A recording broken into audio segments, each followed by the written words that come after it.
नादिया देखे, मैं आपको एक चले खबर से स्टार्ट करता हूं। जहां तक मेरे मुझे बताया गया है कि एक बहुत ही मुसद्दिका सोर्स से ये पता लगा।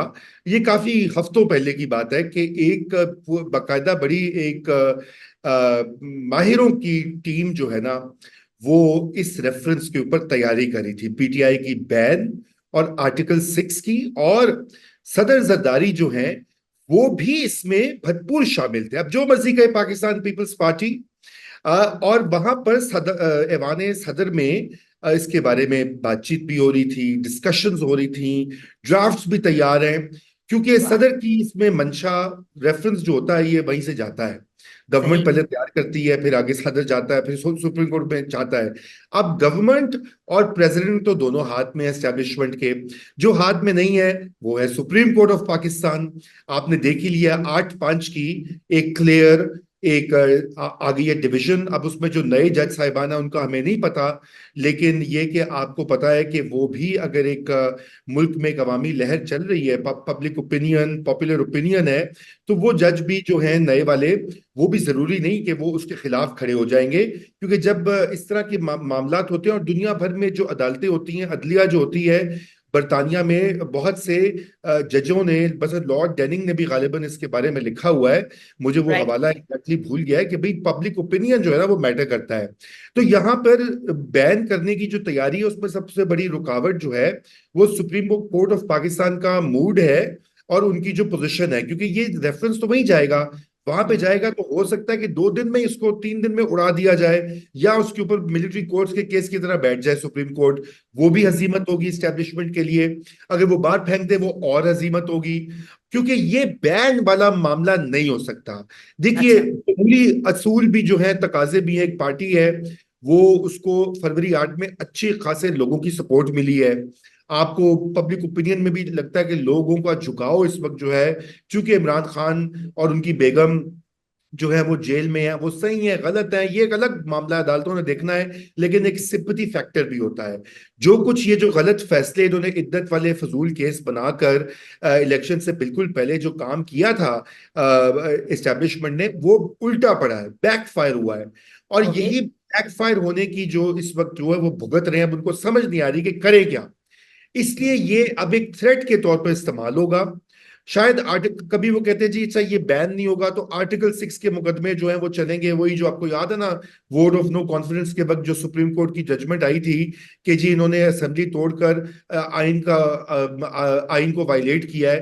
तो भाई अब उसमें एब्सोल्युटली। 2 साल 2.5 साल गुजर गए हैं ना। अगर आपने कोई चीज करनी होती है तो उस वक्त आपने नहीं किया, तो उसके बाद 2.5 साल में आइन तोड़ने पर आपको कोई प्रॉब्लम नहीं हुआ। लेकिन 2.5 साल के बाद आपको ख्याल आ गया कि आइन टूट रहा है। तो इसलिए ये अभी नादिया थ्रेट है। ये एक गेम ऑफ चेस चल रही है अच्छा। Between the judiciary, establishment and Imran Khan. और ओके। तीनों फरीकैन जो है वो पीछे हटने को तैयार नहीं है। इमरान खान साहब कहते हैं मैं डट के खड़ा हूं, कभी उन्होंने कहा मैं जिंदा नहीं छोड़ूंगा उन लोगों को।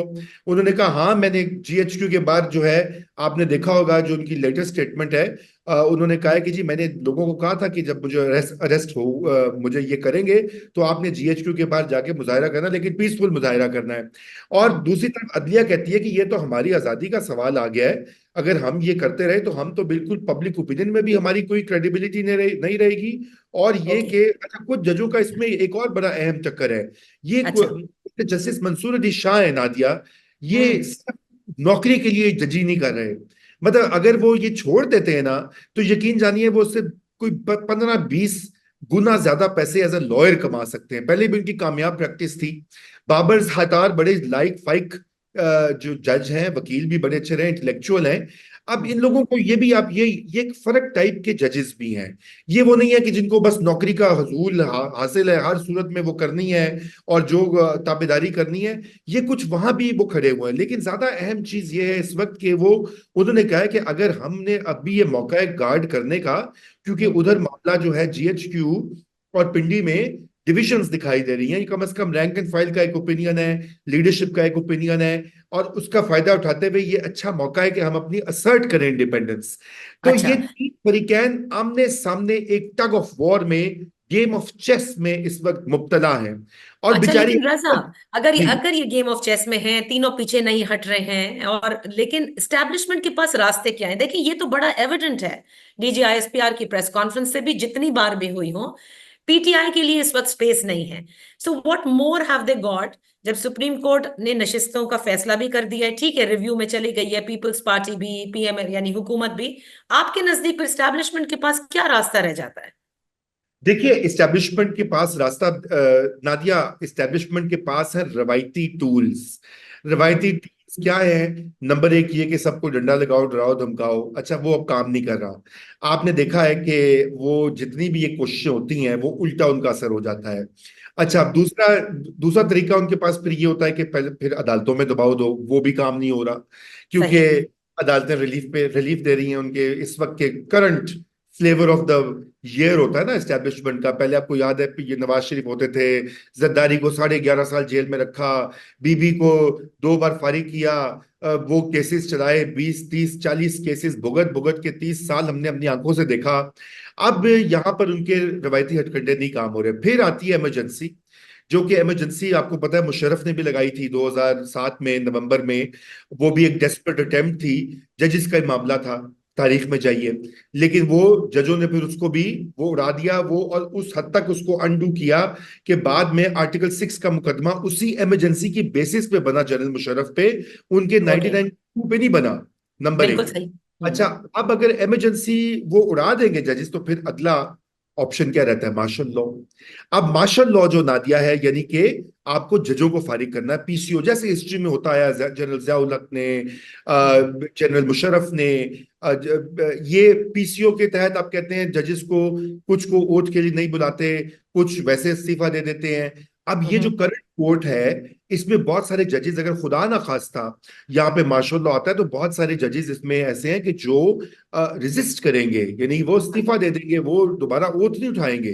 तो नहीं, और जो आप कह रहे हैं ना मार्शल लॉ का जिक्र, देखिए जस्टिस अतर मनिल्ला साहब, जो कि सीनियर जज हैं सुप्रीम कोर्ट ऑफ पाकिस्तान में, उन्होंने आज जो मैंने जिक्र किया था इब्तिदा में, उन्होंने न्यूयॉर्क में क्या कहा है कि जब कभी भी मार्शल लॉ इम्पोज होने का खदशा हो, उनकी ये ख्वाहिश है कि कोर्ट्स जो हैं वो ओपन रहें।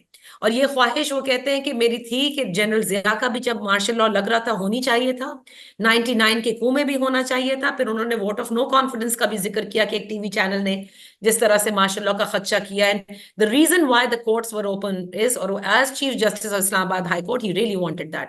तो क्या ये एक और मैसेज वो दे रहे हैं कि अब जो हम सुप्रीम कोर्ट के अंदर बैठे हुए हैं, हम ये भी इम्पोज नहीं होने देंगे? क्योंकि अभी रिसेंटली इमरजेंसी और मार्शल लॉ की बड़ी बातें हुई हैं। जी बिल्कुल, देखिए नादिया, वो आपने मूड बड़ा क्लियर है। हवाला तो वो तारीख का दे रहे थे, लेकिन साथ में वो ये भी कह रहे थे कि आप ये ना समझे कि हम ऐसे ही बैठे रहेंगे, हम अदालतें खोल के बैठेंगे। और मैं आपको ये कह सकता हूं, अगर ये मेरे कोई मतलब मेरा तज्जिया ही है कि अगर ऐसी कोई मूव होती है इमरजेंसी की, उसको immediately Supreme Court of Pakistan जो है वो it will throw it out of the window. Final, अगर खुदा ना खास्ता एक ही तरह की इमरजेंसी जो है, जो कि शायद उसकी कोई जवाब बन जाए, वो है फाइनेंशियल इमरजेंसी।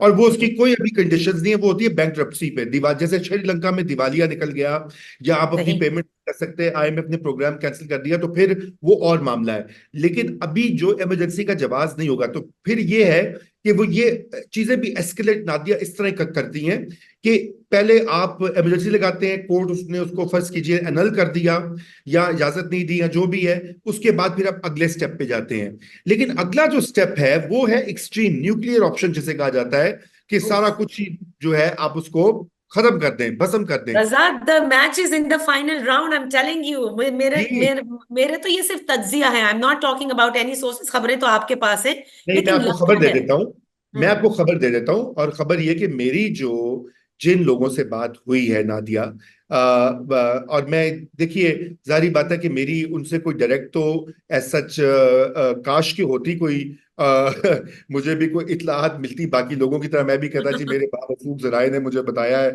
जीएचक्यू में गेट नंबर 4 पे मैं खड़ा हुआ था तो मुझे चिट्ठी मिल गई, ऐसा तो नहीं हुआ। मगर नादिया देखिए, मुझे जो बताया गया है वो ये बताया गया है कि इस वक्त जो मूड है हम्म। जीएचक्यू में, और जीएचक्यू से मेरी मुराद टॉप कमांड ही है ना, ओके। मैं वो क्या सो बोलते हैं रैंक एंड फाइल की बात नहीं कर रहा। वो बड़ा सख्त है। वो कहते हैं किसी सूरत हमने इसको एक्सेप्ट नहीं करना कि अगर हम 9 मई का जो चक्कर हो और ये हो और कोर्ट्स का उसके ऊपर ये व्यू हो तो फिर हम आगे बढ़ेंगे और हम ये काम करेंगे।